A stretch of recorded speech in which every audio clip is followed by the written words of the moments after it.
Bonjour à tous, mon nom est Emmanuel Pinault, je suis chef de diplomatie urbaine au C40, un réseau de villes, grandes villes qui travaillent sur le changement climatique et dont Anne Hidalgo est la présidente. Je pense que vous en avez entendu parler. Pour commencer, je voudrais, cher Carlos et cher Dominique, remercier la Pure pour cette invitation à venir débattre avec vous sur le futur de la métropole du Grand Paris. Comme le C40 est une organisation qui travaille essentiellement sur le climat, je suis désolée, mais je vais beaucoup parler de climat, de changement climatique, de l'accord de Paris, de neutralité carbone et de la résilience. Et à la question 2067, la métropole ressource, que pouvons-nous produire, j'ai envie de répondre par la négative. Que produira Paris en 2067 ? Sans doute beaucoup de choses, beaucoup d'idées qui ne sont pas encore inventées, pensées, identifiées. Mais il y a une chose qui est à présent certaine, c'est que si nous voulons que l'humanité ait encore un futur sur Terre dans la deuxième moitié de ce siècle, nous devons absolument et immédiatement arrêter de produire du dioxyde de carbone et des autres gaz à effet de serre qui sont responsables du réchauffement de la planète. Donc s'il y a une ressource dont la métropole parisienne devra se passer en 2067, c'est le carbone. Donc, la métropole du futur sera avant tout une ville neutre en carbone, car pour atteindre l'objectif de l'accord de Paris de maintenir la hausse des températures mondiales à 2 degrés, voire 1,5 degré à la fin du XXIe siècle, le monde entier doit devenir neutre en carbone en 2050. Et neutre en carbone, qu'est-ce que ça signifie ? Ça signifie que la ville produit 0 émissions de dioxyde de carbone par habitant, sachant que ces émissions, pour Paris, sont actuellement à 6 ou 7 tonnes par habitant et par an. Donc vous vous rendez compte de la transformation que cela implique. On parle donc ici d'une réduction drastique des émissions, c'est-à-dire une transformation profonde de la ville, de la vie urbaine, et donc tout un nouveau projet de société à créer. On n'a pas le choix, le temps presse, et si les émissions mondiales de CO2 ne commencent pas à décliner en 2020, dans 3 ans à peine, on est fichu. Si notre objectif commun est donc clairement établi par l'accord de Paris, toute la question est maintenant de savoir quel est notre plan pour l'atteindre. Comme le dit souvent Laurence Toubiana, une des maires de l'accord de Paris et l'une des figures les plus influentes du débat climatique mondial, avoir un plan ne garantit pas le succès, mais ne pas en avoir, c'est l'échec assuré. Heureusement, les Parisiens ont la chance d'avoir comme maire une femme qui prend cette question très au sérieux, Anne Hidalgo, qui a fait de la mise en œuvre de l'accord de Paris une de ses priorités, aussi bien au niveau local qu'au niveau international. Et comme Dominique l'a déjà mentionné, le nouveau plan climat de la ville de Paris est déjà prêt et sera proposé au Conseil lundi prochain, si je ne m'abuse. D'ailleurs, j'en profite pour saluer Célia Bloel et Yann Françoise qui est dans la salle, qui ont vraiment effectué un incroyable travail avec sa nouvelle version du plan. Notamment par le biais d'une ample concertation avec les Parisiens, à laquelle sans doute beaucoup d'entre vous ont participé. En 2020, toutes les villes du C40, les 90 grandes villes du C40, auront un plan de développement à long terme compatible avec l'objectif 1,5 de l'accord de Paris. Mais pour l'instant, il y a seulement 2 villes qui sont sur cette voie. New York, qui a publié son plan en septembre dernier, et Paris, donc, qui est dans la phase finale d'approbation du plan. Donc la métropole parisienne est de ce point de vue-là une ville leader. Les objectifs du plan climat, vous les connaissez. Il s'agit d'atteindre 0 émission de gaz à effet de serre en 2050.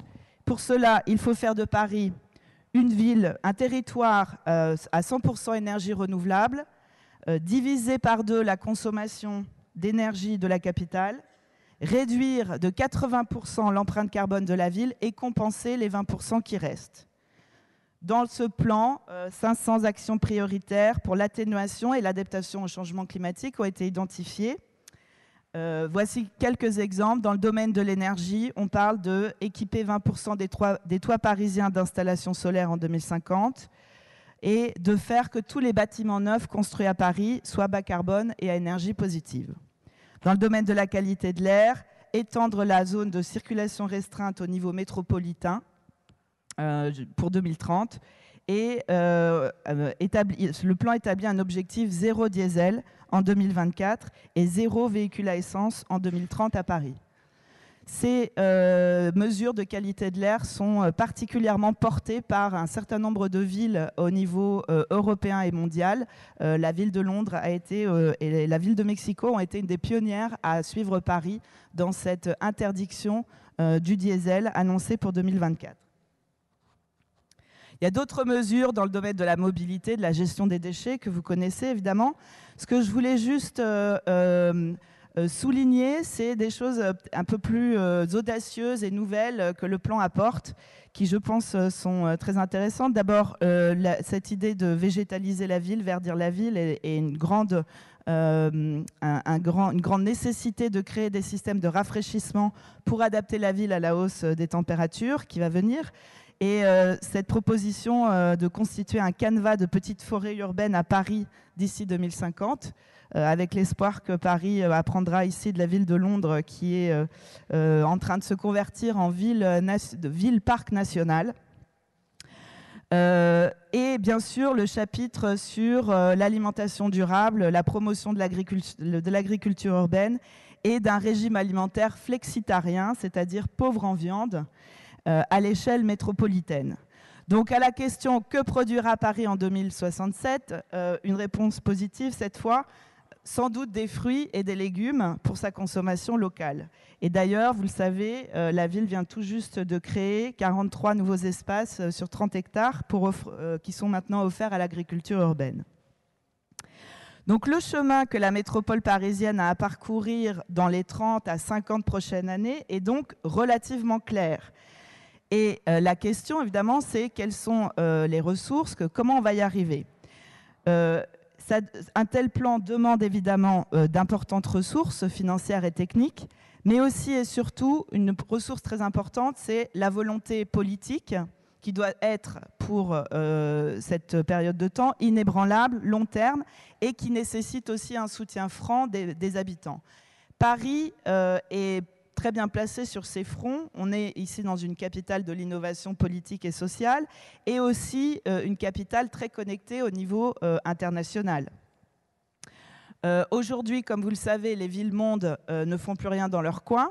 Elles bâtissent des réseaux de solidarité avec leurs pairs pour s'inspirer les unes des autres, pour échanger des solutions, pour forger des engagements communs, pour construire une voie collective face aux grands problèmes qu'elles doivent résoudre, changement climatique, migration, terrorisme, etc.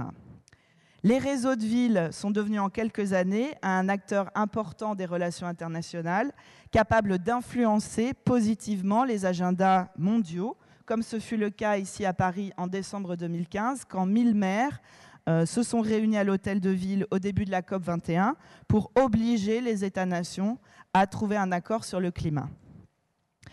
Le C40 est un de ces influents réseaux de villes, mais il y en a beaucoup d'autres. Et tous ensemble, ils redessinent une géopolitique mondiale et ils font émerger de nouveaux sujets politiques globaux comme la qualité de l'air, le climat, la justice sociale, car ce sont aussi les principales préoccupations des habitants.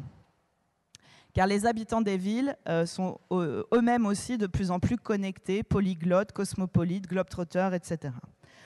On peut donc parler ici à Paris, comme à Londres, à New York, Rio, Cape Town, non seulement d'une diplomatie urbaine menée par des maires engagés au niveau international, mais de plus en plus d'une diplomatie citoyenne dont les ambassadeurs sont les habitants de la ville eux-mêmes, une diplomatie qui relie les enjeux locaux aux questions globales, préfigurant un nouvel ordre mondial, une nouvelle forme de gouvernance partagée, décentralisée, qui sera sans doute une des innovations politiques principales de la deuxième moitié du XXIe siècle. Les grandes métropoles mondiales comme Paris en sont déjà le berceau, le laboratoire et la caisse de résonance. Merci.